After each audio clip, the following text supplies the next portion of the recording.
lebih 72 awalnya, tapi setelah beberapa periode berjalan itu ada beberapa yang keluar karena alasan pekerjaan dan lain-lain, jadi kurang lebih bisa 50 sampai 60-an sampai saat ini. Dan sampai hari ini yang udah lulus PMP itu 17. Termasuk Oke, Bapak Ferry. dari 50 ya, yang 50 tim yang aktif, 17 termasuk dengan Bu Dewi dan Pak Ferly ya. Ya. Oke. Mulai kelas dari bulan April. April awal sampai Juni. April awal sampai Betul. Juni. Baik. Nah, bisa cerita nih Pak Ferly, perjalanannya waktu itu seperti apa di studi grup dengan PMI Chapter Indonesia? Jadi studi grup ini kita udah dikasih jadwal Pak, selama 3 bulan itu di setiap hari Sabtu kita dikasih materi, udah ada agendanya lah, tanggal berapa itu kita bahas apa gitu. Kemudian kita juga dikasih 2 kali baseline test, jadi kayak exam simulation lah. Itu 2 kali. Kemudian sebenarnya abis studi grup ini selesai, di sela-sela studi grup itu ada studi grup mini Pak. Jadi ada beberapa mentor yang buka studi grup mini gitu. Di hari yang berbeda, jadi kita bisa join lebih dalam lagi mengetahui buat PMP-nya ini Pak. Gitu sih perjalanannya. Baik. Nah, di PMP itu ya kan kita diwajibkan bisa mengerjakan 180 soal dan harus benar 70 atau 75%. Untuk mencapai skor itu, apa yang diterapkan oleh Bu Dewi dulu? Jadi kalau secara general, di mulai awal SG itu kan April.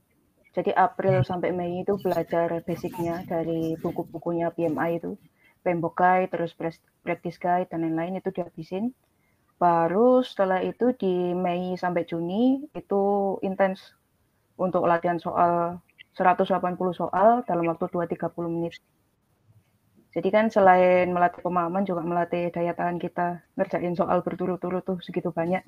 Terus satu soal maksimal 70 detik dan lain sebagainya. Jadi buat atur strateginya. Terus juga yang nggak kalah penting itu nge-review soal. Jadi setelah ngerjain itu di-review lagi, yang benar mana, kenapa benar, terus relate ke teori PMBOK yang mana, itu dipahami lagi sampai benar-benar klik. Jadi tahu nih soalnya tentang apa, jawabannya kenapa A, bukan yang lain gitu. Kalau total soal yang udah dikerjain sampai benar-benar siap? Saya nyoba di tiga area. Yang pertama di PM Illustrated, itu satu paket 105 soal, itu saya ambil dua paket. Terus kalau dari study group sendiri, kami dapat 2 paket soal 180-an. Terus ambil di study hall, itu 4 paket. Sama ada 2 paket dari mentor kami di study group. Jadi total itu 8-an lah. 8 paket kali 200 soal lah ya kira-kira ya. Iya. 100 atau 180 soal, hampir 2000 soal lah totalnya ya, Dewi ya. Iya, segituan lah. Benar ya, mantap. Ya, jujur ini yang saya juga jelaskan ke teman-teman. Untuk lulus itu minimal sebenarnya 1000 soal, tapi rata-rata 1300 sampai 1500 baru benar-benar skornya di atas 70%. Kalau Pak Ferly ini saya ingin tanya pendapatnya. Benar nggak sih opsi paling tepat belajar PMP itu adalah latihan soal? Nggak ada opsi lain? Tahu ya. Ada yang lain menurut Pak Ferly? Iya sih Pak. Jadi kebetulan nih saya mungkin metode belajarnya agak beda ya. Jadi kalau saya itu lebih banyak latihan soalnya daripada baca bukunya. Jadi, tapi bukan latihan soal cuma latihan soal doang, tapi latihan soal kita bahas nih kenapa salah. Baru baca bukunya tuh dari latihan soal gitu Pak. Yeah.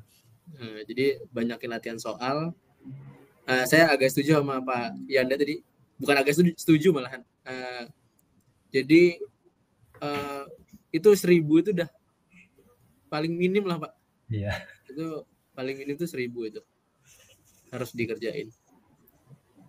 Boleh ya. Jadi, karena emang kita harus ngelatih endurance juga kan ya Pak ya. Dalam waktu 230 menit kita harus mengerjakan 180 soal. Itu sih yang harus dilatih juga. Kadang kayak udah berapa soal kayak aduh, apalagi soalnya panjang-panjang gitu loh Pak. sepakat sih. Kalau udah ketemu yang panjang, terus sudah 2 jam lebih ngerjain gitu ya, ini otak jadi ngebul kalau nggak biasa atau nggak dilatih ya, Pak Verly ya. Betul. Baik, kita buka bagi Bapak Ibu yang menyimak sesi kita pada malam hari ini. Mungkin kalau ada pertanyaan, ingin berdiskusi, atau ingin minta penjelasan lebih dalam, itu silakan tulis komen di sesi kita ya. Insya Allah nanti saya bacakan. Oke, Menurut kamu, selanjutnya kita bahas apa lagi ya? Jangan lupa like, comment, share, dan subscribe.